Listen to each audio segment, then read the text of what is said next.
If we could, because I'm very bad with computers. Well, I did a couple, that's all. And I think, just from my perspective, I think that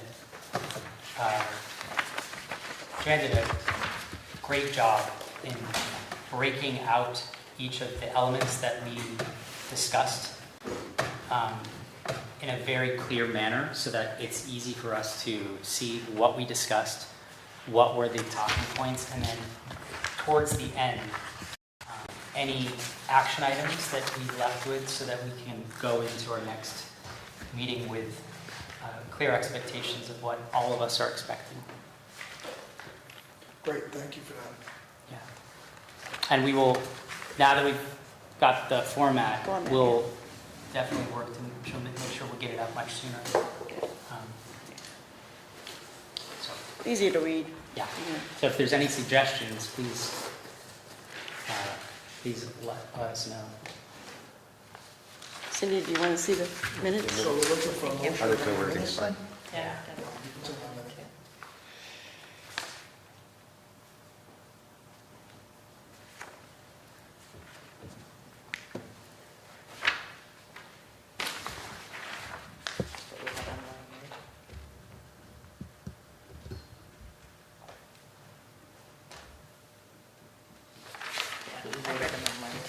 Oh, you did? Oh, okay. Who did the minutes? Well, I They're did. really well organized. Like, Well, they're thank you. really well Good done. job. And Jonathan participated Yeah, as well. they're really, really good. It's collaborative. Yeah. And as you were saying, I like the action section. Yeah, right, so then you Yeah. can follow up. with Right, what- it's- Sometimes the it's- minutes get approved and then Yeah. you don't remember what was said or follow up, so. So just looking for a motion if someone's ready. I'll make a motion. Okay, John? I Sean? second it. Okay, seconded.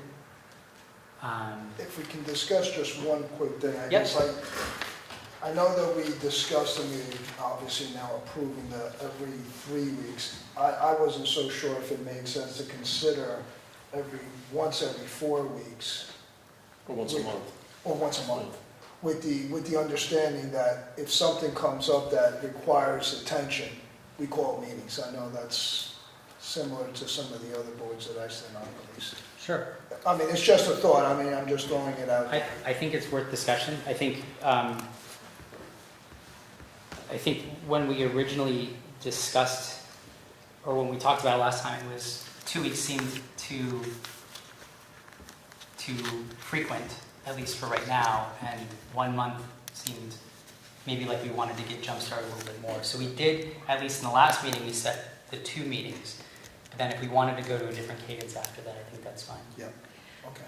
May I ask But I- you, oh, sorry. I agree with once a month.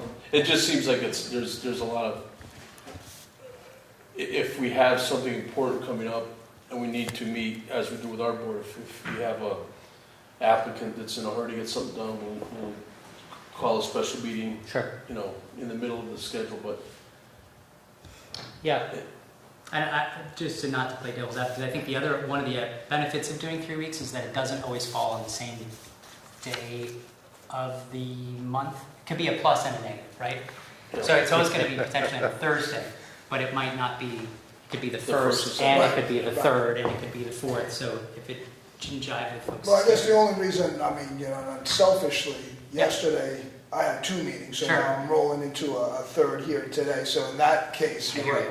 Yeah. John, Yeah, I just was gonna add that, when we talked about it at the last meeting, the reason we chose the 3 weeks to kind of reiterate some of what folks have already been saying is, it's just that once we get established, and I know that sounds weird to say established because we're all in it right now, but we've got some big work, we got some work to do, including if you look at what's on our agenda today. With, do we create subcommittees for those subcommittees? And once we get that stuff running, I think absolutely the once a month works perfect. But I do think we should stick with the 3 weeks for now until we get to that point. Just my point of view. I was just going to add that the same is if we're going to be having subcommittees until we get those figured out what they are. Once we have the subcommittees, I agree once a month, but I think we need to kind of figure out where we're going before we go to once a month, but that's my opinion as well. And I think, John, I agree, John Burnham, I agree with your take on it. I think the consensus agrees, is that we will be able to move to a different cadence. I think let's try to get through tonight's meeting and potentially the next, and then if we feel like we're in a good place and we've established the first working committees and those things, that we can then potentially move to a once a month. Because actually, if we followed, I think at that point, the 3-week cadence, it would actually end up falling on Thanksgiving, so we're not going to be on Thanksgiving. Not that that's in November, but if we did follow that cycle, it would. Yeah, on the same token, I'm not opposed to meeting more frequent Yeah. if there's, you know, an obvious Yep. need. Okay, Okay. so that was the discussion. We had a motion and a second on the minutes. Any further discussion? No? All in favor, say aye. Aye. Any opposed, say nay. Okay, so that was unanimous, 7-0. So the next item on the agenda is a weighty one. And I saw that you arrived, so I had some questions if we potentially wanted to reorder, because the next section could potentially go a little long. The item that would go after this is a discussion about housing availability, price points, our success, like what's successful in regional projects here in the area. I had invited all the local real estate companies to come here and just be present. And it's still beautiful weather. I mean, it's fake summer. So I think if you'd be willing, I would love to just have some general questions. I think I outlined a few of them in the email that I sent over to you about what you're seeing as successful, what the current temperature of the market rate is, what to expect in terms of like our price per square foot, those types of things, as we start making decisions on how to best understand the market that we're in, if that makes sense. Yeah, as it relates to, I mean, I'm happy to talk about the real estate market in general, but as it relates to like the goals of your group? Or? So it raises a great point. So the previous discussion was localizing our focus on a very specific area, likely workforce housing. But I think in general, an understanding of the general temperature, if there's places in the inventory that are lacking, that could be beneficial from your view, like people that are coming in the door saying, where is this price point? Where is this type of house? Where is X? Like, what are you seeing on your doorstep, in your inbox every day? As it refers to workforce. Can we, 1 second, can we, I forgot to move that speaker. If you wouldn't mind coming up here, just say your name. Yeah, Yeah. your name and what company you're with, please. I'm Chrissy Carocchio, and I'm with TPW Real Estate. Your last name? I'm sorry. Carocchio, Carocchio. and I'm with TPW Real Estate. We need housing in all shapes and sizes in our town. That's a really simple answer, but it is a deep answer because it's true. We need it in all forms of housing. And that's, you can take workforce and you can break that down into many groups, and you can take livable wage housing and break that down into many groups. But, we have, much like the whole country, we have a low inventory of housing here. So that's a really vague answer, but I don't know specific to, exactly what you're looking for in this, in this group. I've noticed myself, at least recently, I think that there have been at least a few homes that are coming on the market that probably at price points we hadn't seen I would say in at least a few years. I've been noticing some at least in the 3s. I'm a few, like I mean 1 or 2, not dozens, right? In the last month and a half, yes, but that's a crystal ball. Somebody could be sitting at home right now saying, hey, I think it's time, to sell. We don't have, a prediction on when the things will come on that are a lower price point. I mean, everything that comes on that's priced well, that is under, so a stat pre-COVID, 99% of real estate in a given year in the state of Vermont was 499,000 and under. So that was 99% of real estate that traded.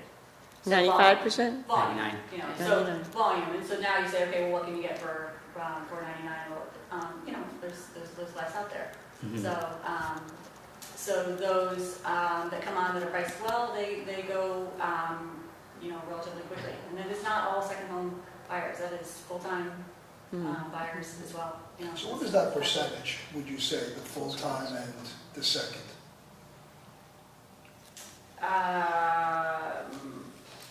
We don't have a way to, we now will, so with the new, transfer tax, there will be a way to track that. But we don't have a way to track that. Just generally, I mean, based on your experience, I mean, what did you say, 50/50? It depends, Yeah, okay. yeah. It depends in which, town I'm talking and. Well, let's focus on Manchester. If it's just Manchester centric, yeah, I mean, we are a second home community. So I don't know a percentage on it, but Well, that answers it. yeah. And Gordon, you had mentioned, I think, the Well, percent. 50% of the properties are second, Right, are non-resident. correct. The value of the second homes is significantly higher than the value of the primary residence. And do you think that the change, do you think that the change in the more homes coming on, at least now, that are at under 500,000, is that based on a change in pricing, or is it because those homes are just now becoming available for whatever reason? Like has the latter? Okay.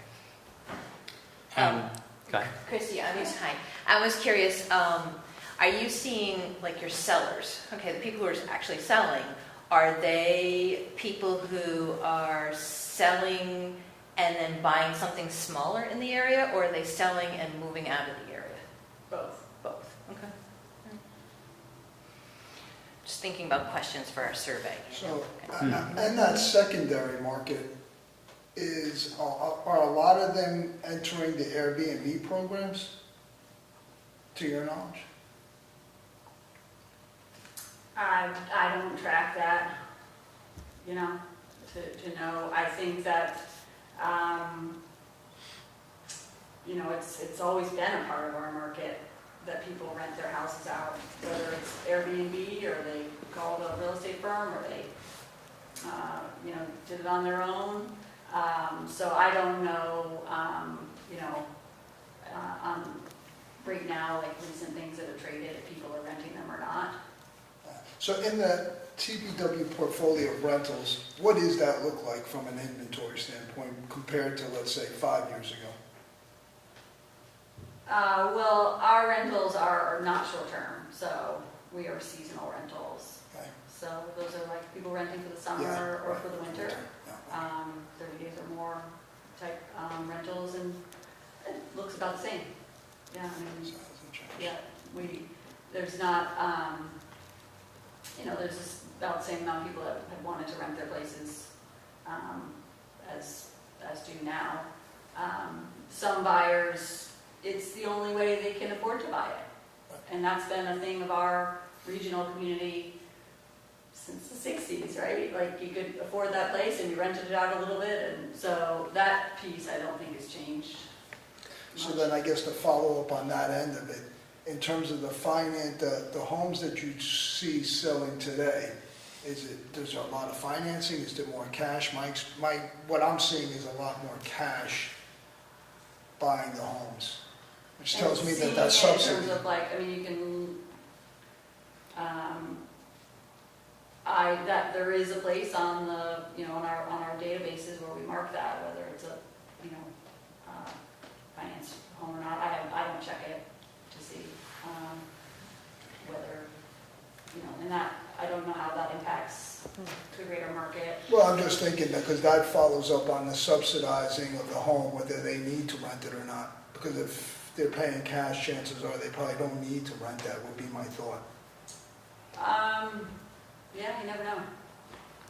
No, I mean, they could be financing it because they gotta put as much into it to renovate it as they did to buy it, which is a lot of the homes in our area as well, right? Things that are dated, so they finance it in order to do that. So, yeah, I don't know on that piece, but it is a stat that you can see. What I'm hearing from you is you guys don't handle short-term rentals because nowadays we have websites that do that, so you don't need to go through you. So do you guys handle seasonal rentals, which are 30 days or more? That's correct? But you all, Statement said we don't handle them because there are websites. We've never done. yeah, short-term rentals. Yeah. But now you also sell homes, We do. and you.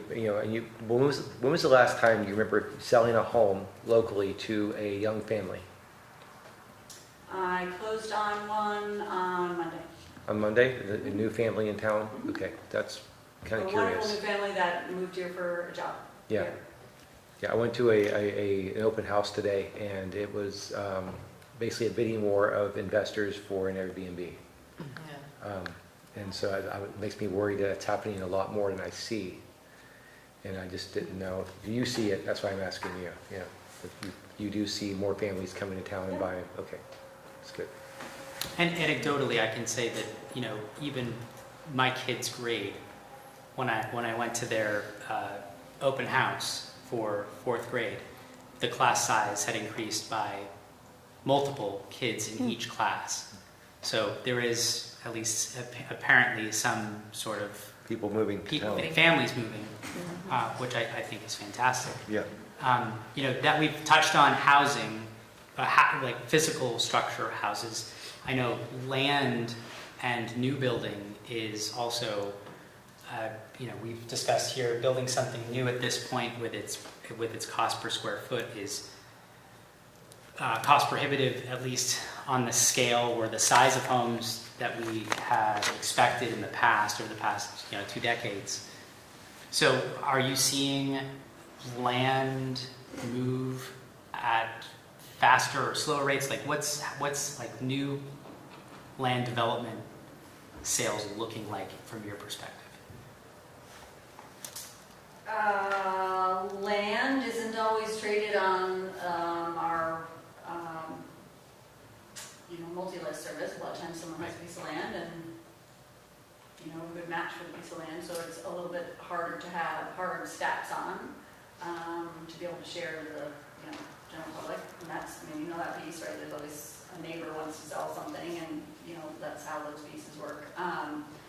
But you should have all that info. It comes through your Right, but- transfer. Yeah, So sure. you have more info than me on that. I think the perspective I'm coming at is, as we're looking at the potential to either add inventory or augment the current inventory by adding additional dwellings on existing property, I wanted to know if you saw any roadblocks from folks coming in and saying, I'm looking for a piece of property to do X. Like, are you seeing roadblocks that once you say, no, I just don't have any inventory, or the inventory I have doesn't allow them to do what they're looking to do, or the type of project they're looking to do?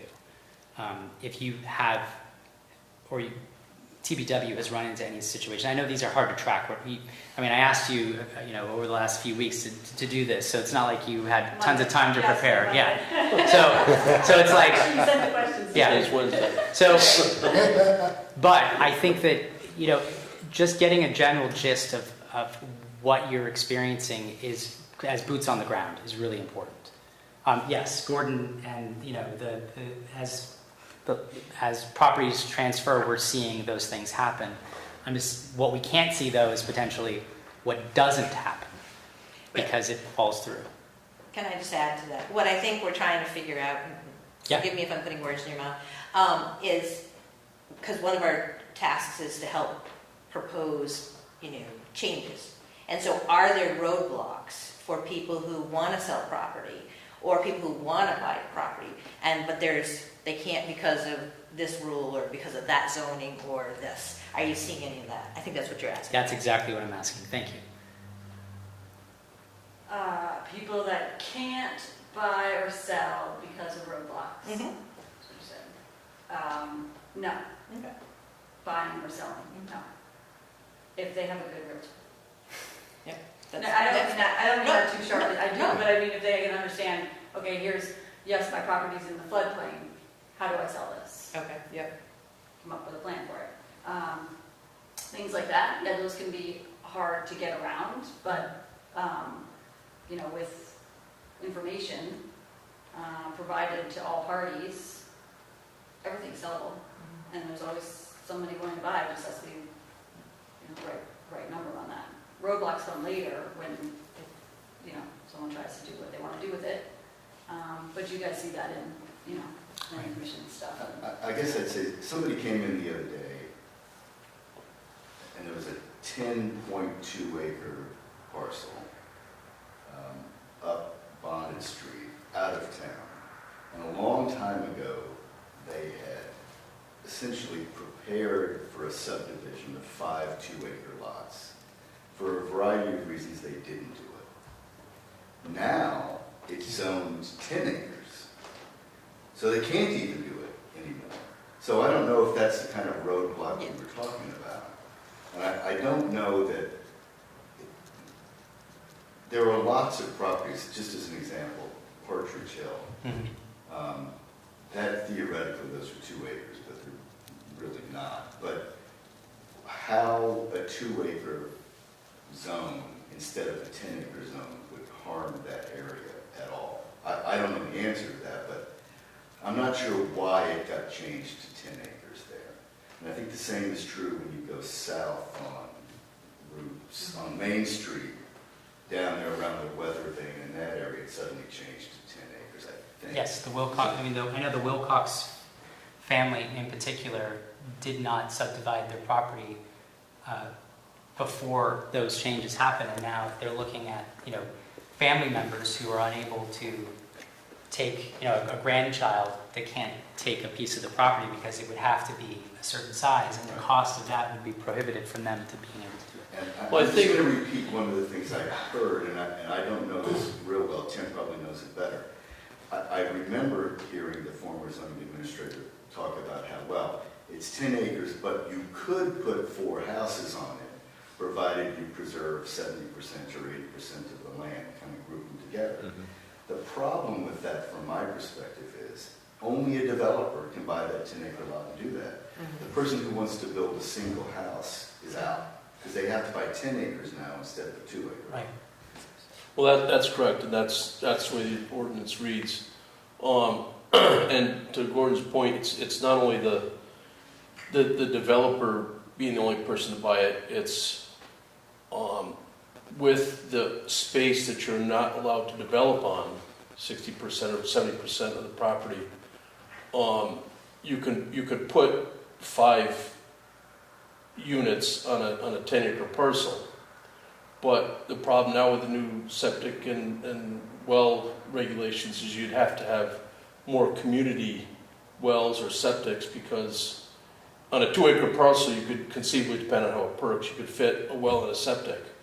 But on a half-acre lot, there's not enough room with all the setbacks. That goes back to the state, regulations, and that's out of our control. I mean, that's not, the town would allow it, but I do agree that I think has hurt a bit going from the 2-acre to 10-acre in a lot of places.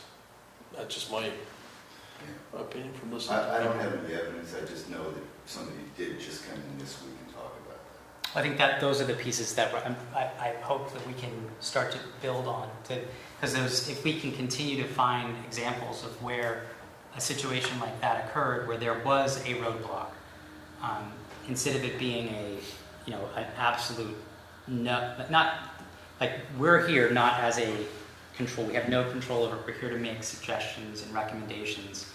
to the select board, the planning commission, et cetera, right?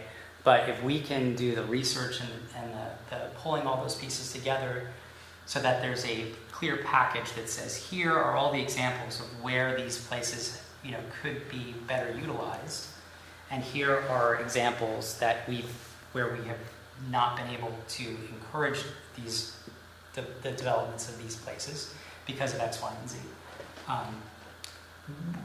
Taking into account that most of those spaces are off of our city water and sewer, right?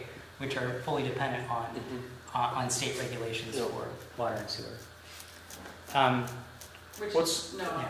would do What, the lower priced houses, you said you're getting more under the a few more under the 500 range now? Yeah, Oh. just recently.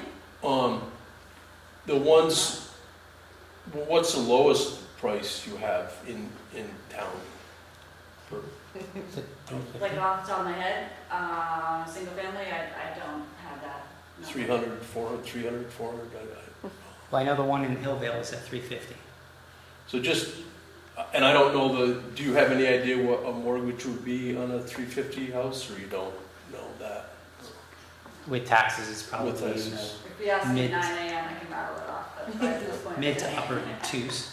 You're 24. Yeah. So $2,400 a You know, month. which probably leads into another good question. Is financing an issue for the lower, the more affordable buyers? Are you finding that at all, like the people that you just talked about? I assume that they were probably more of the exception, but is the financing an issue?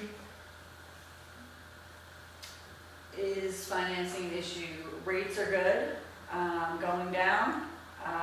If they have a solid job, we have a great number of local, lending establishments. I haven't had somebody deny financing in a long time. But that's because I think people are smart about planning ahead to purchase. And there are good resources. I'm not putting a realtor plug again, I promise, but if they're working with someone who can get them the resources that they need, depending where, what type of mortgage they qualify for, there is a lot out there. There's a lot of first-time home buyer options, so those pieces, I will say, locally, we have a strong base for helping, people in all, financial sectors for financing. I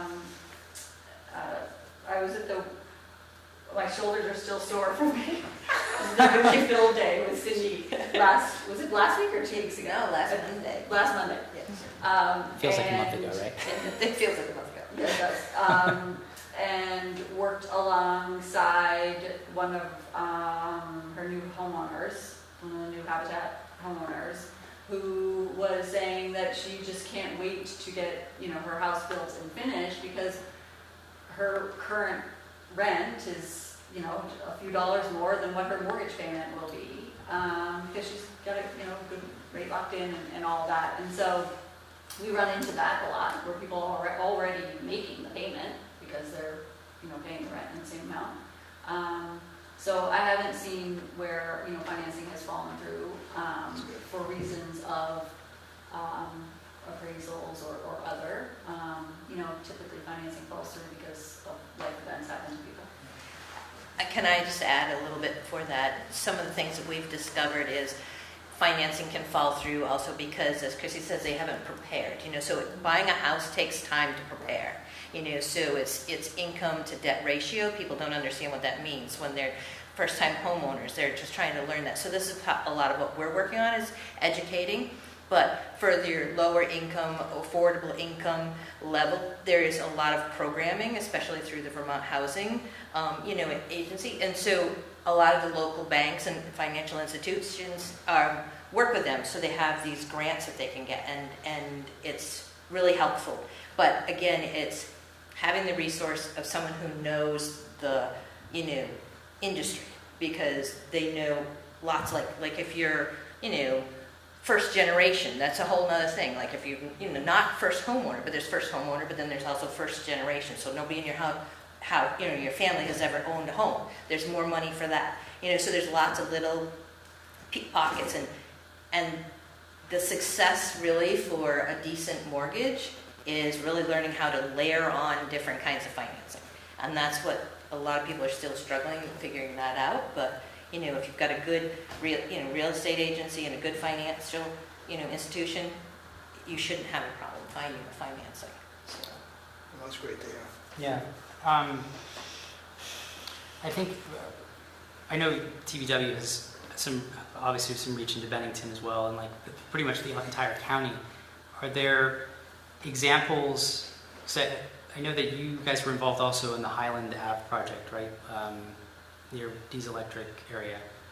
But are there other projects that you are aware of or that you've been involved in throughout the county that you think might be flying under the radar, that would be something that would be beneficial for us to look at as an option to like widen our horizons on things that are possible in Bennington County?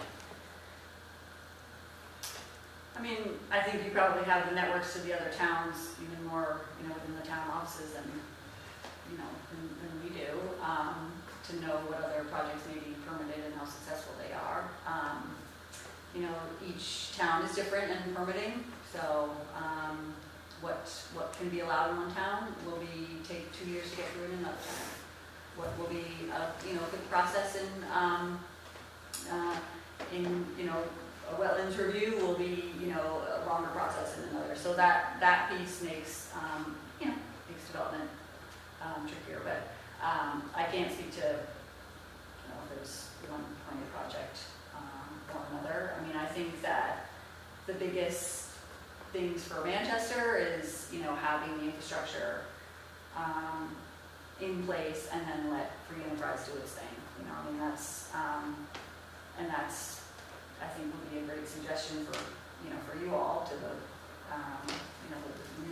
municipality has to have that piece in place for anyone who wants to do development to come in and do that. I mean, sewer and water by that. So I think Paul's on the baseball field right now, but he was on that 2012, 13, 14. When was that last housing task force group before the 2017 plan? And they had maps of identifying all the properties and all the things, and it's to not follow the 2017 plan makes it hard for development. So I think Infrastructure is the key. Infrastructure. It's huge. Yeah. It's huge. And to not brought sewer down Ridgeville, you had on that map that BMA made, like you had all the possible development sites right there, right in that corridor. So I think that piece, if those pieces are in line, then you're like other towns and you're able to provide more options for more different developers to do projects. But if there's, if there's not, it's hard to do. No one's going to do a affordable housing project and put a sewer, a septic system in. No, that was actually what you led into was actually my next question, which is what are the, if you could, you already mentioned a crystal ball, so I won't mention that, but like, what is it that, that we as a municipality could be doing to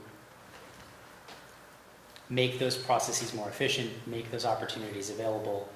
I think in general, our role or our goal here is to find those places to, like Cindy, as you were mentioning, we're not going to be going out and funding any of these things, but having dedicated resources and folks that know how to line up all these things. So it's not just a what if, it's a possibility that if someone's looking to move to Manchester and, what's available, what is an option, they might not know, maybe because they're afraid to go to a real estate agent because they don't know what it's going to cost, or whatever those barriers may be, finding ways to connect people with opportunities. I think we've discussed in the last meeting even like the potential of the folks who even live in our community already and have parcels of property, what does it mean? What can I do on my own property? They may just not realize what's available to them. I know the last group with John, you guys did an ADU pamphlet, which we can continue to work on and get out there, but I'm sure there's a ton of other resources. So from the sounds of it is that, having clear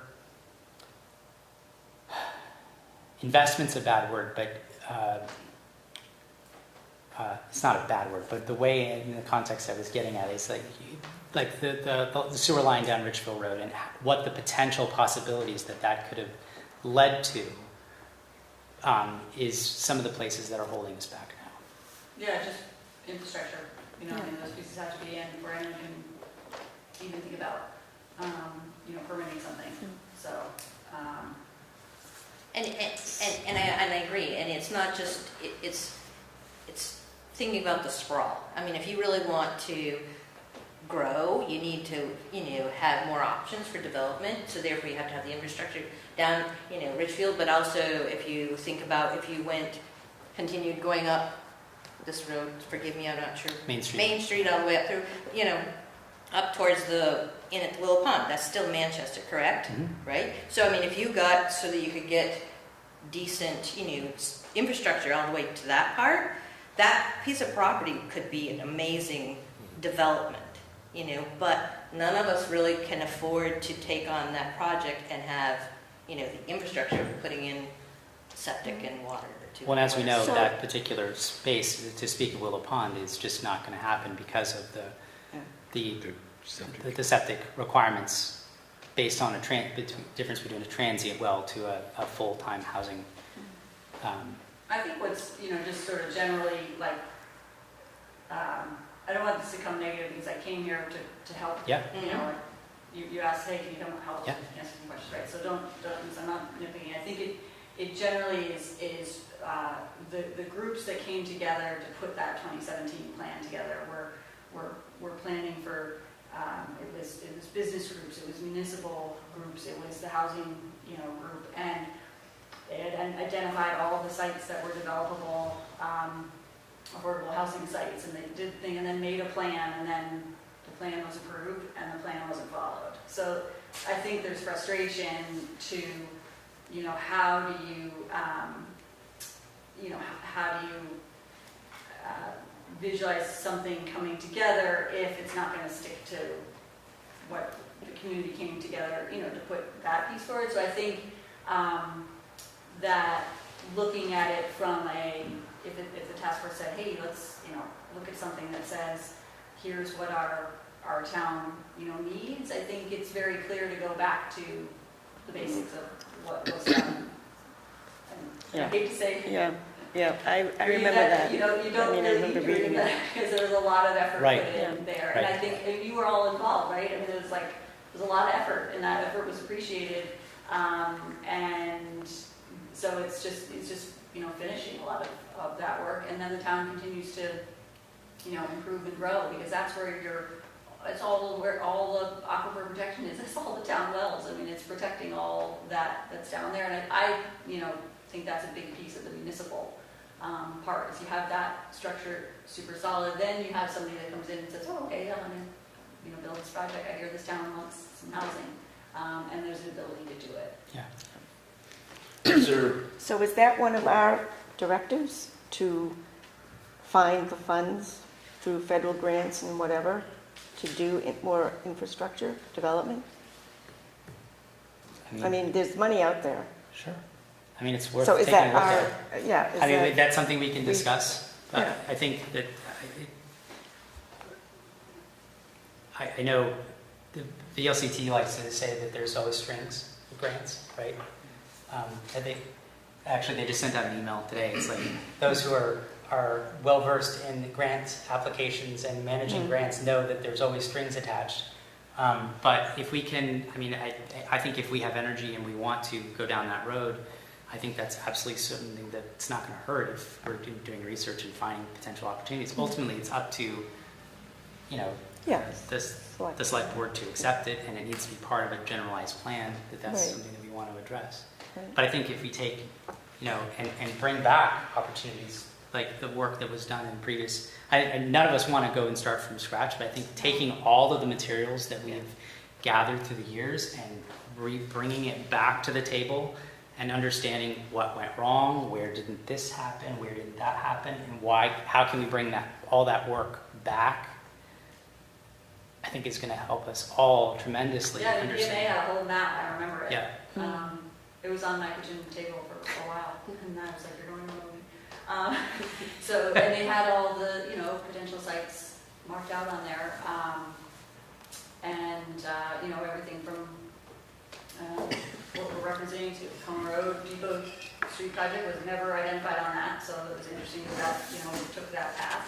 But I did have all of the other, sites put on there and I think, it'd probably be a good place. Great.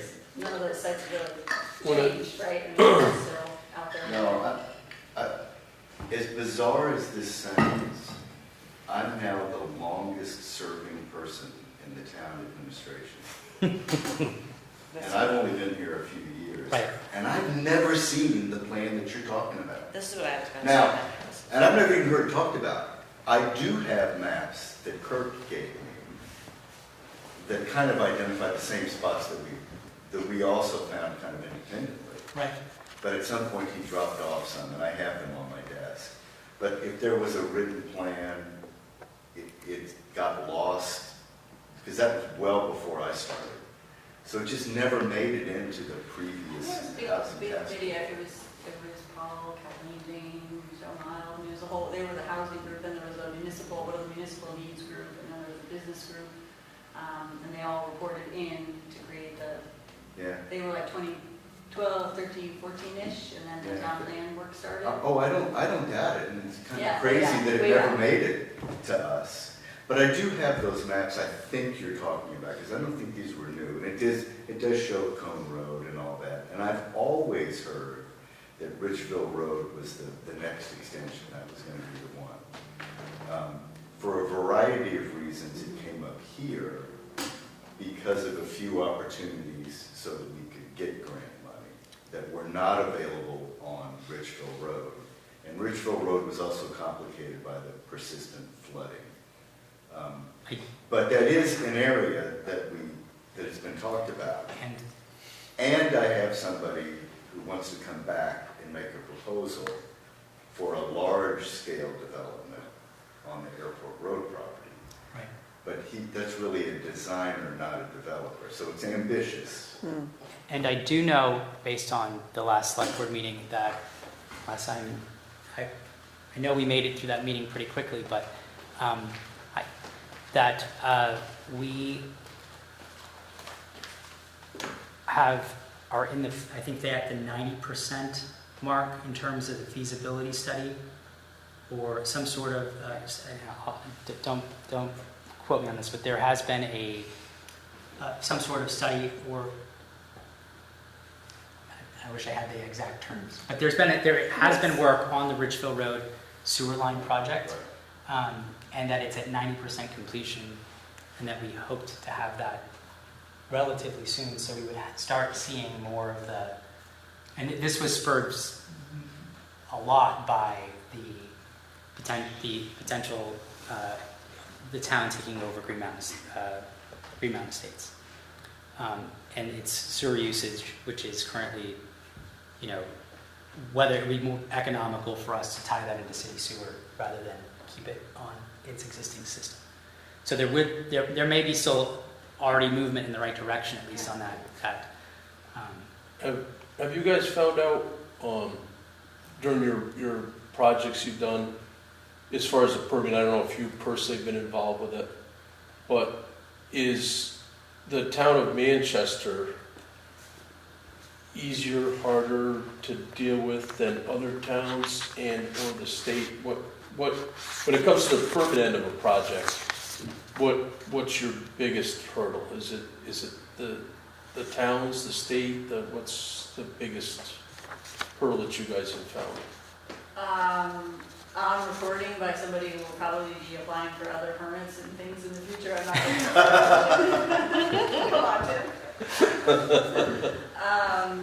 I think, the biggest it takes a lot of investment to even get to permitting. So we, we all know that Yep. piece, and that's a piece of development that is hard for to have things be successful, because you've got a lot that you've got up front, that you've got to spend before you even get to a permit. And if you come in with if you've read every word of the town's bylaws like my husband does, and knows, Which are lengthy, yes. yep, and knows it inside and out and applies for a permit that meets everything, well, guess what? You're right through the process. Yeah. Did it on island, met everything. Did we want higher roof heights? Did we want, yes, but we did it exactly to the town spec. So those things I think are really in people's planning. I think when you talk to somebody who says, oh, it took me forever to get through, well, maybe they didn't really know what the town's rules were first. Or the person that had the 10 acre and switched to the 2 acre, maybe they should have read that before they bought it, right? There's those pieces, Yep. I think, that are a bit in planning to see how you move through the processes. We, as a state, we're number 2 as the absolute slowest state to do any development in. So, that's a sad stat. That's not Manchester, that's the Right. state, piece. And we have the, most amount of regulations on development, that's an A&R piece, so that's not you. And what percentage, just ballpark, on a project, would you consider the permit or the getting ready for the permit process or the engineering and the, everything that's required before you even start pounding a nail or digging a hole? I mean, is it 10%, 5%? At least 10% of That's your right. cost of your whole project is permitting, because you have to have done all of your architectural everything and paid everybody and done everything before you even applied for the permit. And so, as all developers know, those are upfront costs. And that 10% obviously gets borne by the end user. Whoever's gonna buy the house is gonna pay that. In essence, they pay that 10% because that's Yeah, part or of if it. you're holding on to the property, it's a, Yeah. it's a part of that cost, yeah.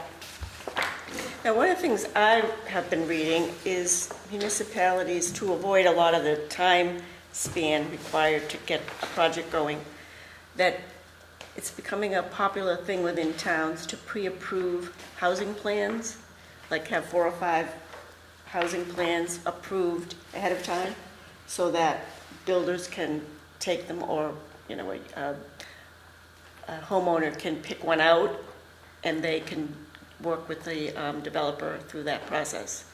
And it seems to be something that, because of the housing crisis, this is speeding up the way the houses can be built. Lebanon, New Hampshire is doing that in particular.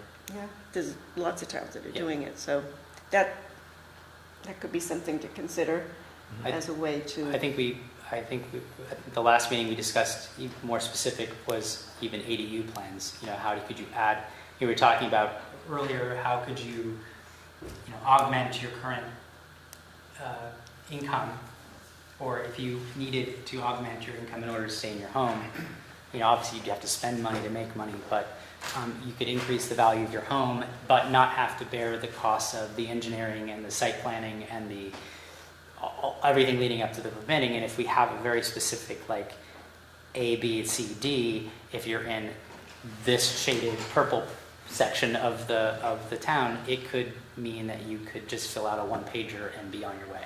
Isn't that what the state of Vermont has done with, isn't there a housing toolkit? Yeah. Right? So, Yep. this is the toolkit. I didn't print it out for everybody because it's See, 200. that's Yeah. here. Yeah, See? So you'll Right. have to go and download Yeah. it yourselves. Yeah. But it has everything you're talking about Right. in here, and everybody here should have one. Yes. yeah, Yeah. yeah. Yeah, this is great. That's really right along the lines of what you're saying, compare towns, and it really comes down to the individual and the entity applying for an application. If they're thorough and come into it educated, permitting is a shorter timeframe. Costs don't change, but shorter timeframe.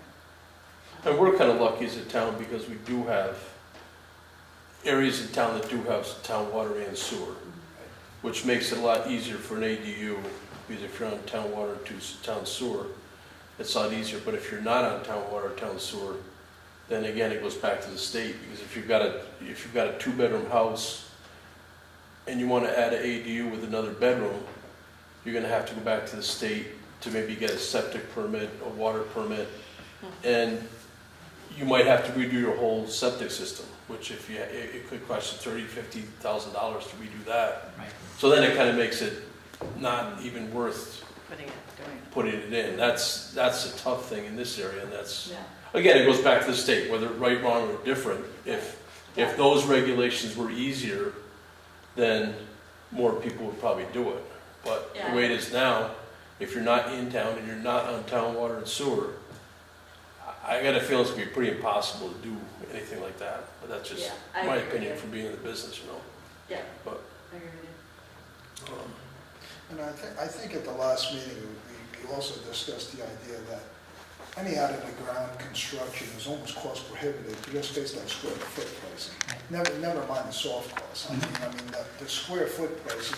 So it gets back to the current inventory out there, and what's affordable, I guess, under the 500. I guess you're saying the 500 and less is probably a growing sector. Is that safe to say for you right now? Within the past Just week? in the last week. Within the past week. But you're seeing more of that come onto the market, is that? Just in the last. Yeah, well, that's good, that's a good sign. They'll all be under contract next week. Yeah, I figured Right. as much, right. Yeah, but, Yeah. you know, and hopefully there will be, but not one of those houses could be built Right. for what That's they're right. looking for. And that's what I'm So saying, it's that's cost why they're prohibitive. buying it. They're saying, oh, well, this house built in 1980, and it is original 80, but I still can't build it for that. So I'm 100%. gonna. 100%. Yeah, and that's the country, you know, it's not. Well, I agree, but I think for the purposes of the task force, to try to think that it's attainable to come do out-of-the-ground construction at for an affordable person, unless you're talking about mass, and, you know, I mean, then we're up against perhaps zoning and other issues. So, I mean, I guess my focus, based on what I'm hearing, is probably what's out there today that could possibly be considered affordable, that's in the current inventory, maybe whether it's Manchester or anywhere else for that matter. I mean, that's not a question. But it's still, just- at the house, she was talking about 350 or 400. If you're $2,400 a month, No, I know, you can't, again, you it's can't afford it. That's what I'm, the school teacher, the police officer, the person working in town is not going to afford $2,400 a month. right. It's What about, I agree that you're not gonna be able to afford that. What about also for when we're thinking about our resources and thinking about what Chrissy's saying is what does it take a person in Manchester to, like, what are the permits, what are the steps you have to do to come into town and buy a house as a young family and they wanna upgrade it? Like, so do they have to have, you know, I'm just thinking about that process, because you were talking, Jonathan, you know, that you wanted to be able to give resources of like, okay, if I'm moving into town, what do I do if I want to do X or, you know, Y? And so if I'm buying a property that needs to be upgraded and you're new to Manchester and you don't know the bylaws, you know, in depth like Paul does and the rest of you guys do, you know, there's steps that we maybe can make an outline. That could be one of the things we could add to our resource, you know, because I think more and more people are going to have to be buying the fixer-uppers, you know, in order to be able to afford it, because you're not going to be able to do stick build. and there really is. So with that 500 and under, what's the approximate square footage of those homes? That varies. Well, it can't be more than 4,000 square feet. No.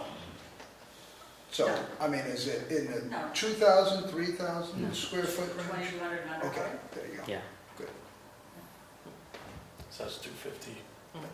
I will say that the town always has and still does a great job with, so that process goes, the person says, okay, well, this works for me, but I work from home, and so I need to add on the side here. and I'm gonna, you know, make a little more living space, so I can do that, you know, what do? I talk to him about setbacks and all that, and then, sorry, we direct him over to talk to call Peter, and sometimes they get Gordon, and, you know, it's the next step of the questions, and the town's always been really good on that. They just say, hey, here's where you need to look it up, see where your setbacks are, and this is what you need to do. You need to get a building permit, you know, if you're adding on, here's the application, and so that very much exists and always has. I mean, I think that what you're talking about sounds even more helpful, but I think that for sure every real estate agent is doing that piece to get them there, and then it's sharing, you know, all the vendors in town to do the work for them. You know, that's that next piece. So I don't. You'll hear constantly, there's not enough, you know, people to do the work. Oh, I could buy it, but I can't get anyone to do, you know, any work. Well, there's, you know, labor shortages everywhere. So it is a matter of planning. It's a matter of can I live in that house and then you know, get that furnace replaced that I need done, and that's a matter of planning for people. So I don't think that that's ever been a you know, people will tell you it's a roadblock, but I see houses get fixed up every day, and it improves our inventory, and then it creates something that is for the next person able to sell. The number one thing I overhear talked about is setbacks. Yeah. And, you know, whether they really need to be 20 feet Good. all the time, I don't know. I thought they were 15 feet. It depends on the where zone. they are. 25, 35. In R10, I think It it's, all depends. so- So that's usually the issue that I hear talked about. So it depends on where in town you Sure. are as to what, okay, sorry, still trying to just. That's over. But I think though, you know, to kind of, but I can't, to, And of course, the other problem with that setback, you know, it sounds easy, but the map, the digital map that you can get is not a survey. It's a rough estimate of where the boundaries are. And unlike many states and many areas, we don't have a lot of surveys for these properties. So people kind of know where their boundary is, or they think they know, and so they think that they're 20 feet away, and then all of a sudden the neighbor comes over and says, oh, no, that's my boundary is over here. And that you're not 20, you're 10, and I want you to move your foundation, which just happened last week. Now, those things usually get worked out, but the lack of surveys causes a problem for those. And so sometimes when Peter or Elias or Janet talk about, okay, you can do this, but you got to make sure you're 20 feet away, so you better get a survey. That's a whole nother hurdle to try to get, and it's an expensive hurdle to try to get a survey to figure out where your setback is, unless you're just positive you're a mile away. But on Where your small property lots, line is. that's hard. Yeah, where your property line is. Yeah. it's a good old Vermont handshake, business doing business as neighbors, right? It's like, Well, it used to be common to have legal descriptions that were, you know, from Oh, this, from the stone, you know, from this oak tree along the stone wall Right. to this Oh, yeah. maple tree, and then that way. yep. which, Who knows? which I think, you know, and just to kind of close this section up, is that, you know, I know the Planning Commission has at least broached the topic that, I know Paul might know the ins and outs of every line and dotted period and comma in the ordinances, but they can be, in some instances, a little bit too wordy and not easily Yes, understood. not easily understood. I think, you know, just going through a session with the Vermont League of Cities and Towns, their one piece of advice in writing ordinances in general is that they shouldn't be written to sound like you're a lawyer. No. The expectation is that they should be easily read and understood by the vast majority of folks who could look it up and understand it, and not have several subsections and sound like legal. And those are also the examples they've given where if those were ever challenged in the state court of law, those are the places where those typically are upheld, is where they are more common and less legal, which is a little, you know, juxtaposition. But I want to thank you for Yeah, no problem. being under fire. This is, I think, in general, these are the kinds of conversations that I want to pull more in from different perspectives, different avenues of folks who are in our community who are experiencing this from a different angle. And we take all this information, just like you brought a piece of information that our longest serving town employee here in the municipal government was like, wait a minute, what is that, right? So those are all pieces of the puzzle that we need to pull together. So if you ever come across something where you say, geez, this is really being a pain, can we talk about it? Don't worry about bringing those types of questions. I know you like we talked about, you asked her about permitting, and you're like, well, as someone who's going to go out and get permitting, I don't want to get Peter on the wrong side of me, but I think it's open for discussion in general. And I know there's a huge movement in the zoning department in general for a centralized system for permitting, which I think is going to help tremendously in the administration of permits, following the status. So there's a very clear point A to point Z on all these things, but these are pieces of a bigger puzzle and how we can collectively see improving and making things more efficient. So thank you very much. Thank you guys for, and for your work on this. I mean, I think it's kind of interesting to see it be back in again, but it's been done before. It's important for our town, And what year was that done, that study that first was done? Well, the town plan was 2017. 2017? So it was the This map is in culmination 2016. Yep, yeah. This is the one. It started and it ran from 2012 for 2 or 3 years. I feel like maybe it wasn't that long.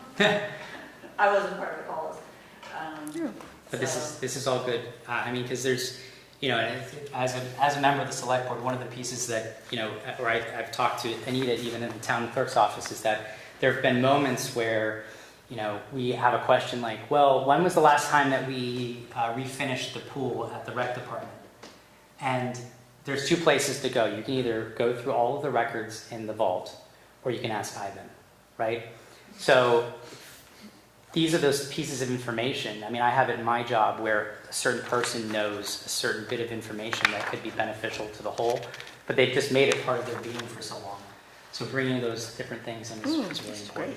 And You should that's just frame the these. maps. That's just the maps. Maps. I Yes. mean, you were talking like there's a whole plan that was, so. Well, it seems like they were putting they had We will start met and put together Yeah. something that they pitched for the town, the select board to make decisions to make so based on that info, they made the town plan.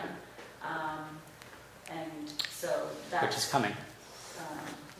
What's that? Which is the next iteration is coming, Okay, hopefully in the next year. great. Thank you, Chrissy. Yeah, thanks. Thanks. So Thank you. much. All right. You want that? You want to see right there? Well,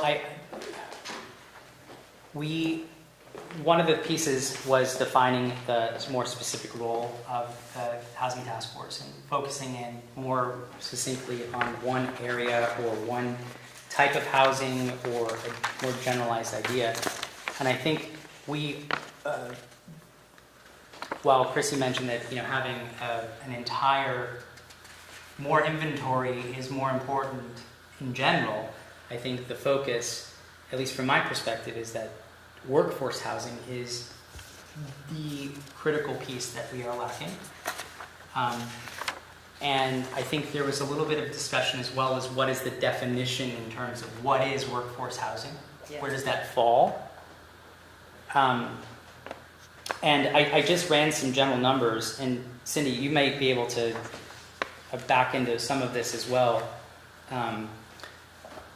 The general definition that I've found for workforce housing is 60 to 120% of the area median income, or AMI.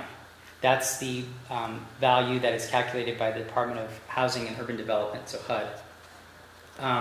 I did put in our shared folder a note or the actual breakdown of what that means. And just to put it into perspective, if you make $15 an hour and you work 40 hours a week, your gross income is $31,200, right? That's not necessarily the number that it goes by. They calculate the median family income, they adjust it for inflation, and they round it to the nearest $100. And it's also the median of that in that particular area. So in the state of Vermont, Bennington County, sorry, I didn't have this already up.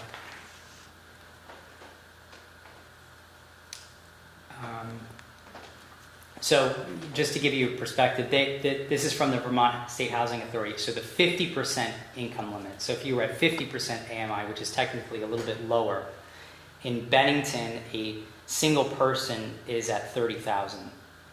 A two-person household is $34,000. 4 persons at $42,850. So technically, workforce housing, if you're at 60, would be slightly higher than that. But you gotta explain that again, you lost. Right. Yeah, Sorry. Are you talking about how much people are spending per year? No. Making, their annual Making income, their salary. What would you, Oh, the people who qualify? or what would be bracketed as workforce housing?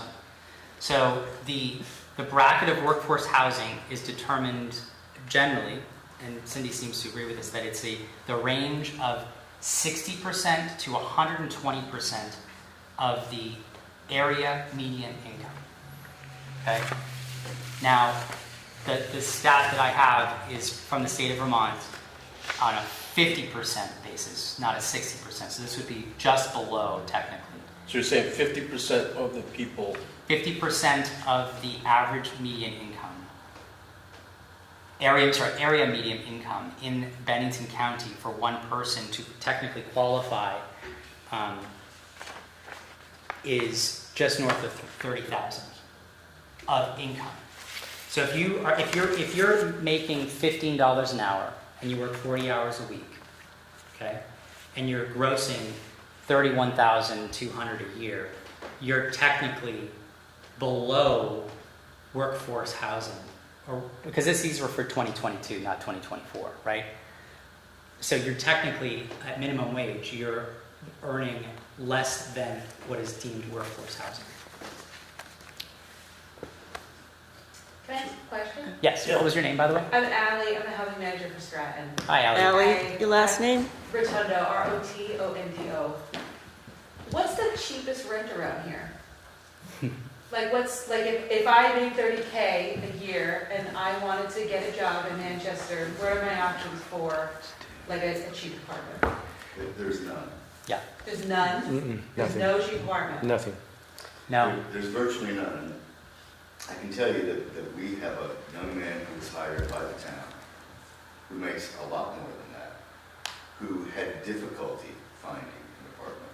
And in fact, they said, you don't make enough to qualify for this one-bedroom apartment, the one decent one he could find. He had to get parents to kind of step in and help him. That's how hard the market is, or how tough the market is. Yeah. I mean, There are, I'm sorry, yeah. I just saw, I know that in East Marble Dorset, Edge. they took the old Marble Edge cabins and have turned those into little places. Those are $12.50. I think they might even include heat. It does. And utilities. So that's the best value. Yeah. But it's still. It's very small. Like an old hotel room, and they're tiny.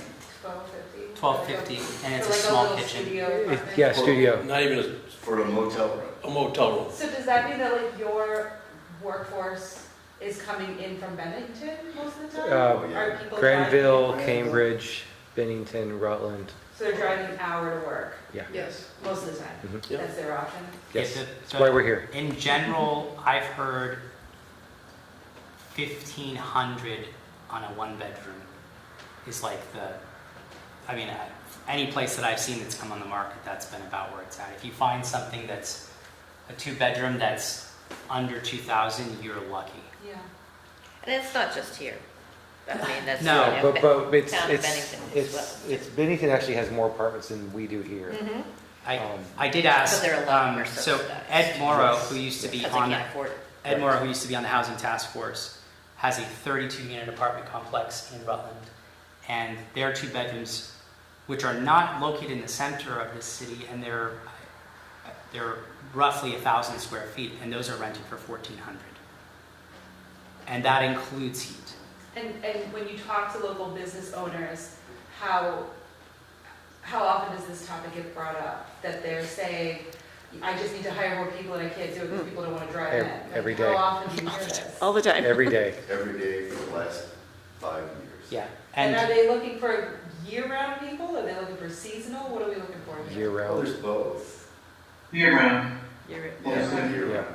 I mean, just looking at, if we're looking specifically, I mean, the definition quite succinctly works for workforce housing, focusing around, teachers and nurses and, those support staffs that are what we would consider frontline workers, right? In the past, during COVID. And of the staff of MEMS and EMS, less than 25% live in Manchester. The youngest teachers live the furthest. They're commuting from Castleton, Pulteney, Rutland, Mendon. They're traveling 45 minutes to an hour for the job in Manchester. I know anecdotally that, even when we tried to hire a really well-versed manager for the North Shore bookstore when I was involved with the organization, we forgot to ask the one important question first, which is, do you have a place to live? And we lost out on great talent because there was no place for them to live. I know when you're hiring a principal, when you're hiring any sort of person of that caliber that likely has got a significant amount of degrees even, they need to be able to live here, and they simply are struggling to find any place. So, Ali, just knowing the fact that Stratton is obviously buying, and, we talked last night about the seasonal component of you guys. I mean, just out of curiosity, how would you feel that off-season market set of housing? Sure, so, your name again? Jonathan. John, so I'm helping Stratton buy lodging down here. We're looking at 4 different locations, and we do plan on having all of our lodging at full capacity in the wintertime. So I wouldn't be able to offer any kind of year-round housing, but I could definitely help with people that are looking for something that's more seasonal. Maybe that would open up opportunities for other people elsewhere. I can't offer it to housing to a teacher, right? Because in the wintertime, I need that bed for a ski instructor. So that does limit my ability to help you guys. I'm sorry about that. But when it comes to like retail, I can help in an enormous way if you're looking for seasonal retail work or any kind of festivals or anything like that. Then I can help with that. So I guess with that, my question was more, does Stratton right now have something in mind to target those folks, that off-season? Is there something in mind that they have? It's me. It's me coming in here and meeting people and trying to put names on a roster and saying, so the way it usually works for my workforce department is we reach out to managers, and the manager, when they hire people, they offer them housing. So I'm usually working with a business owner or a department head, and that's how I determine who gets these beds. I don't just open it up and say, oh, you work at Northshire, take a bed. Like, it doesn't work like that. We are working very closely with the business owner. Does that answer your question? That's helpful. I was just more curious do you have a target market in mind to approach? I mean, I hear you saying, landscapers, which makes sense, it's an off-season thing, but was there more than that? Because otherwise, I assume it transfers to the hospitality piece. Is it hotel rentals, transient? Only for one of my buildings. Okay. The newest one, the one that is in the best shape. The other buildings, I wanted to be able to parcel off parts of it so I could do big renovations and make those nicer. So I want to open up the 3 lodges that were in the most development. So Jay Gandhi's properties. Those are ideal for employee housing. So I would try to pack those buildings in the off-season with workforce housing and maybe hold like just a portion of them for renovations over the summertime. Is that the chalet? The chalet, the annex, and the Econo Lodge, which I assume the names will change, but we all know what buildings I'm talking about. The annex has very large rooms. It's very appealing to people that are, more professional or, willing to spend a little bit more money on their housing because it's just like a lot more spacious than a little hotel room. And I think that Jay has used it in the past for people that are looking for like a 6-month block of time. So those would be the ones that I would start seeing, like who could I fill this with, who's interested. I immediately think contractors or landscapers. That's like my first go-to because those people are pretty easy. I would do it that way, where I would give the managers, they're saying, okay, how many Got it. winters until you pay this Well, back? that's interesting. So that's helpful. Yeah, that's very helpful. Yeah. But, usually the way it works with workforce housing, my department is if you lose your job, you also lose your housing.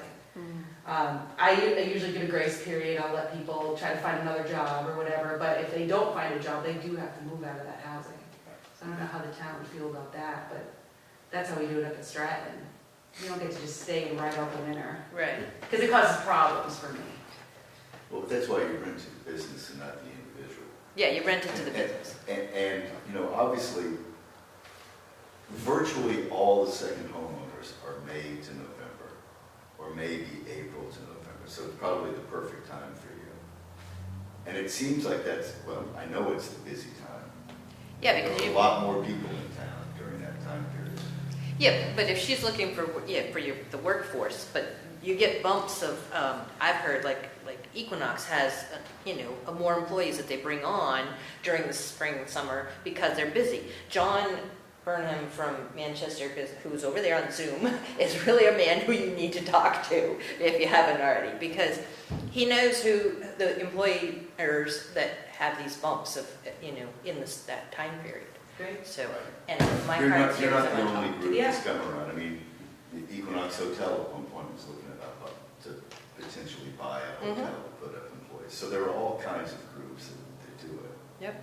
Some on a small scale, some on a bigger scale. Yeah, and so we brought in international employees for the first time for the second time. But much more this summer than we have previously. We can only really offer them 30 hours a week mostly because we're talking about weddings on the weekends or, whatever event we have going on at Stratton, that's when they're busy. But the kids come here to work, and when I say kids, I shouldn't call them kids. They're young adults, and they're here to work. So almost all of them have second and third jobs. So it's good for us if we can position them in a place where they can do that, because they get upset if they're at the top of the mountain and they have a hard time getting to their second job. What I've seen in previous years is I have, the manager at Shaw's or whoever coming to pick people up Yep. so that they can go to work, and that's excellent for us. We love to see that because it feels like the employees being appreciated, right? And they've taken one barrier, which is transportation, off their plate, because most of the people that are coming here don't have cars. They're relying on the mover's bus, and that means they're the mover's bus schedule. So we love to see that kind of collaboration, that kind of hand-holding through the process, especially since these people aren't here for very long. Well, because you run the bus, or they run the bus all summer here, or just in the winter? Only in the winter, Only in the winter? November to April. My girlfriend.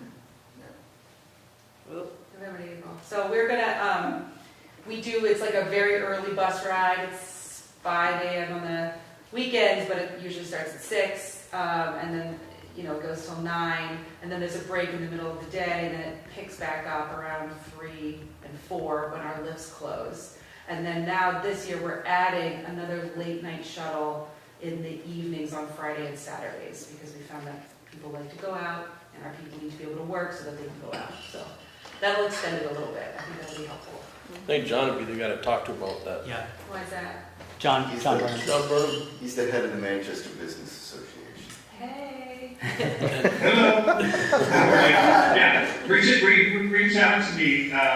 Stratton is a member of our organization, so, and I was just meeting with Matt and some of the other team members up there recently, so, they know how to get in touch with me or anyone there, and there's lots of opportunities to work together, as a community to help with housing for seasonal employees, and maybe there's even some opportunities for people that are moving here permanently that need temporary housing as these bridge foot area, which happen especially from managers that comes to some of these bigger properties. Anyway, we won't belabor that point too much, but that's, please reach out to me anytime. Great. Thank you for coming. I think these are the collaborations that we need, like people stepping up from the community that we want to be able to bring to the table and be part of the big solution. Yeah, for sure. No, it's definitely mutual. I needed to just say, I'm here, let me help you, because I didn't know how else to reach you guys. Well, thank you. Thank you. Okay, so I know we're getting up there on 7 o'clock, and I want to be mindful of everyone's time. It's been a long day. I think collectively, based on what we've heard from Chrissy, I think the general discussions have revolved around is that there are areas for us to, one, focus on workforce housing as a general umbrella focus, right? Above and beyond the general housing structure. And then within there, understanding the different complexities of how we could potentially bring in people like Chrissy, or even bringing in Peter and having Peter discuss what are the barriers that he says. I know you share the same office with him, but I'm sure you might have ideas that he would like to discuss. Things that you've had on the DRB or the DAB that have come up that could potentially streamline processes so that the time frame to get people in a home is faster. Looking at what are the other barriers that we may have. I think as we continue to compile information like that and bring in the folks who worked on previous pieces, work smarter, not harder, right? Utilize the thing. What are the steps we need to do to get that across the finish line and get that out into people's hands? There's a section of our website already that's dedicated to housing from the previous housing task force that was not really flushed out. What are the additional resources we can put there? All of the opportunities for lower income folks to be qualified for. I'm a first time home buyer in the town of Manchester. What do I qualify? I'm a first generation. What do I qualify for? It's not going to hurt us to put up a link to some of this information to be a central resource for folks who want to move into the community.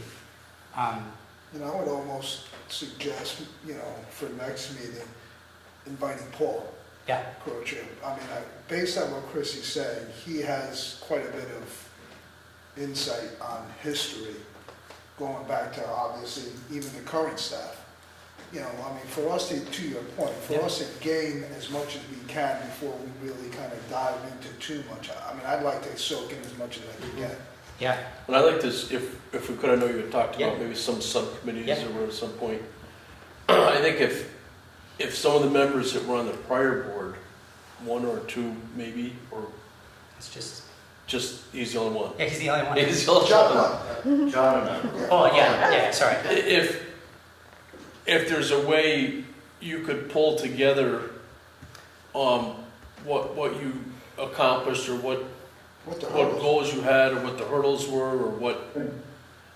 That's already in the shared drive. I sent Jonathan documents that we created and people that we spoke to that came and gave us. We had a few good presentations from the Vermont City of Leagues.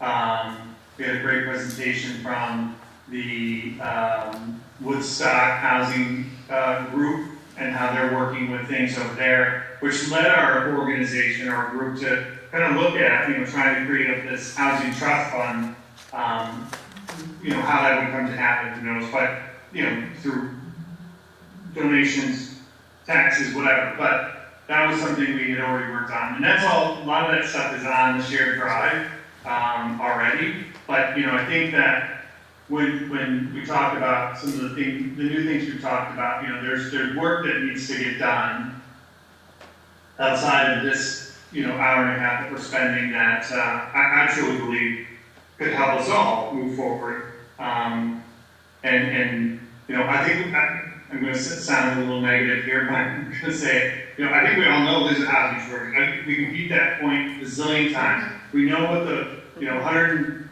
to 120% is the median income. You're looking at the houses for sale right now in the market that are $365,000. That is not going to work even for barely work at all for workforce housing. Below that. Having ideas and creative ideas about bigger development, ADU, smaller opportunities, taking some of the stock that might be out there for sale that's a larger property, like a 3,000 square foot home, to be renovated into a couple of apartments. Those are the kind of things that I think if we kind of focus these other groups on, or task force, or whatever subcommittees to dig and find more information, I think that's what, the thing against Paul, Paul's a great guy. Coming and talking to us all next meeting, because we just had Chrissy here. I didn't learn anything more than what I already knew. I agree. And I'm just being honest. Well, I agree with that. Yeah, I agree. But maybe another way to go about it, John, is we discussed the shared documents that are on the drive with you and Gordon. I'd like to kind of hear a little bit more. I can appreciate I can go looking for myself, but hearing from you firsthand, that's already dived into this. Rather than reinvent the wheel, let's see what we have today and actually go through it rather than here it is, go look at it. I'd almost rather have it explained to me.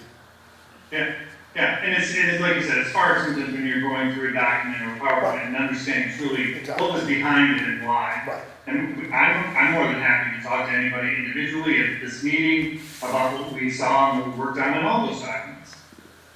Well, I think we did get a taste of that. The previous iteration prior to your group, John, was that there was information that may be very beneficial to us as an additional piece of the puzzle. Yeah. So I understand that's why you were interested in speaking with Paul. But I think there's definitely, needs to be a focus on us bringing all the pieces that you've worked on in the previous task force, and yet all that is here in the resources folder. Do we want to dedicate time in the next meeting to that specifically? I would. Just don't get COVID, John. You've got 3 weeks to get over it. Well, I would suggest we read it ahead of time. I'm hoping not to have it, but I just was doing a sneak. Don't want to give it to anybody else.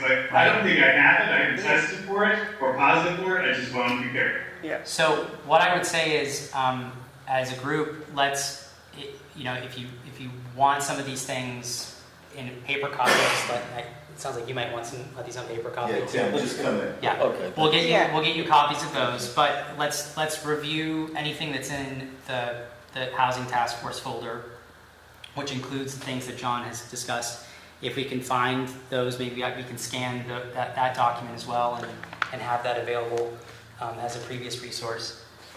And if, even, I know Joanne, you've sent some things to me, I think Leon, you've sent some things to me too. In general, if you get things that are, a resource, like I think I generally sent out to you the discussion that was in the PT Digger about the number of houses that are going to be required in order to break the shortage, which is a giant number for the state of Vermont, 24,000 to 48,000 homes.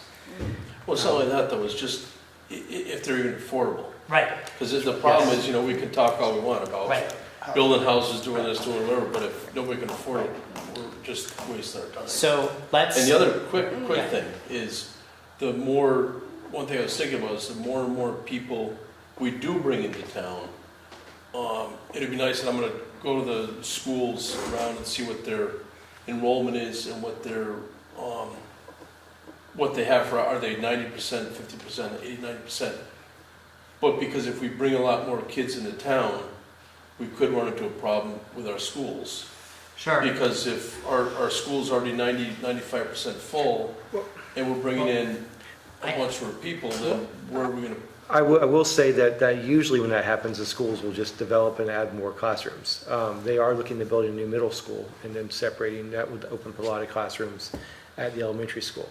So And the other thing to note is that just anecdotally, when I went to MEMS and I graduated in 97. There were 3 teachers per grade, and our class sizes were roughly 17 to 20 students. And now MEMS is 2 teachers per class, averaging 21 to 22 kids per class. So obviously, the face of education has changed quite a bit. But still, there could be capacity. The capacity of the school, because I hate to all of a sudden have to have the town go out and spend whatever to build a whole new school, Well, and that's or whatever. And that's I'm a big, just saying, discussion as well, right? Because there's discussions on, what the changing face of the BRSU, the Taconic and Green, is going to look like over the next decade with, aging schools and stuff like that. So, yes, I think that's all part of the data piece, and I know we didn't get to that tonight, and we will move that. So I want to ask, I think in general, one, let's everyone review what's in the existing folder. If there are I will highlight specifically the ones that were from the previous Housing Task Force, because there's also some additional resources like this, this toolkit, or the National Association of Counties information, which was not part of the original handouts. That's in there, so that we can come back on our next meeting and review that at John Burnham's direction.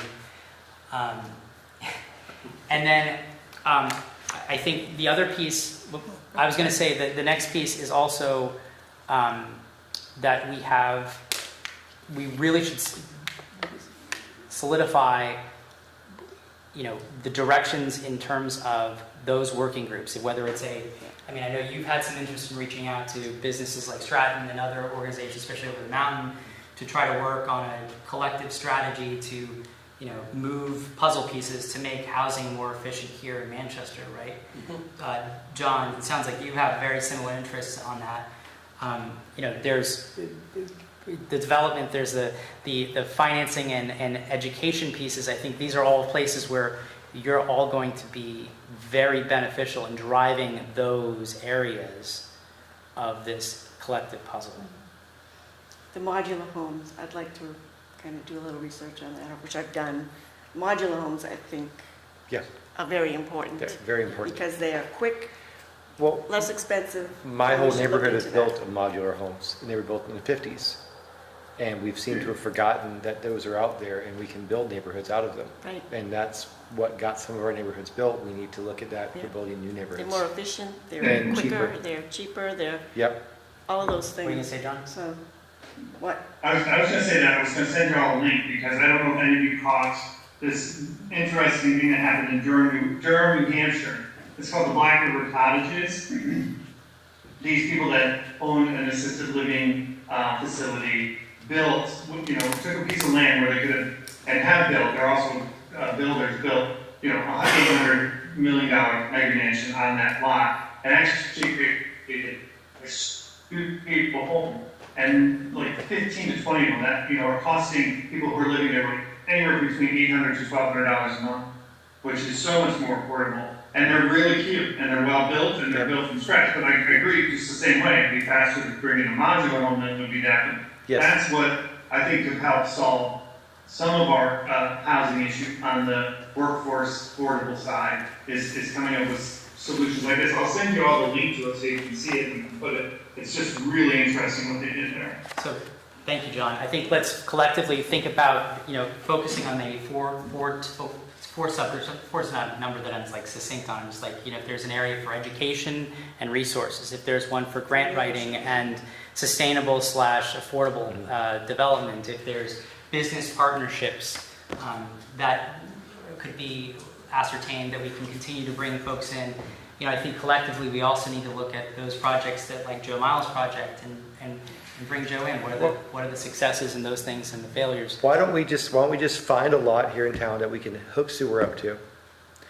Focus on that lot as our goal. Like, this is our goal. Let's get sewer to this. Let's get some modulars, figure out how many lots can we put on this lot, and just, that's our project, and we focus on that project and just get that done as our thing. Because I like to build. Right. And that seems like a Well, we should also straightforward goal. consider the downtown designation that we have, because that really can get you some exemptions from the 250. It gets you funding, And I think if we stick to the areas within Right, if we have a, downtown village designated areas. exactly, if we get, that's figure where out we an can get a area, buck for our money. then we just Bang put all for the a buck. grants and things towards Yep, that, get it yep. done, move on to another one, and Yep. just keep All doing right. that. And then I think the last piece, so we talked about, okay, we're gonna revisit the stuff in the previous meetings. We're gonna look at our subgroups. And I think it's really important for us in general to be prepared to look at what we collectively feel is the next step for us. Right? Yep. We're, like John said, we know that there's a housing housing crunch. Yeah. We know that our inventory is low. We know that prices are high. We know it's expensive Yeah. to buy. Okay, all of All those that things stuff are is- on the table. We know that. How can we work backwards from there, right? And what is the first thing that's going to find the most benefit for our community that we can collectively help usher in? And I think that is going to be, having our community see that progress, even if it's small. It is a piece of progress that we can go out and start to work off of, so that we have more folks like you showing up to our meetings that are willing to take initiative and be part of the solution. Does that make sense? Okay. Can I put this in the folder? This is Yes. some research I did on the different topics. That's great. So, any sort of like materials, links, stuff like that, please feel free to put it in the resources folder. I will put, obviously, the discussion of the survey, because I think that's ahead of where we need to go at this point, but still be thinking about it. We'll put that on next month's, the next meeting's agenda as well to discuss that. Because hopefully, I hope that based on the cadence discussion, and I'm not holding us to this, is that if we can get through our next meeting with a clear understanding of what the previous organizations or groups and forces have done, and we have a general consensus on these are the 4 or 3 or 5 or whatever areas that we want to collectively work individually on. I know that sounds a little weird, but if we can do that, then we can move to, okay, now our next deadline is a month, and when we come back, we expect this to be ready. Sound good? Yep.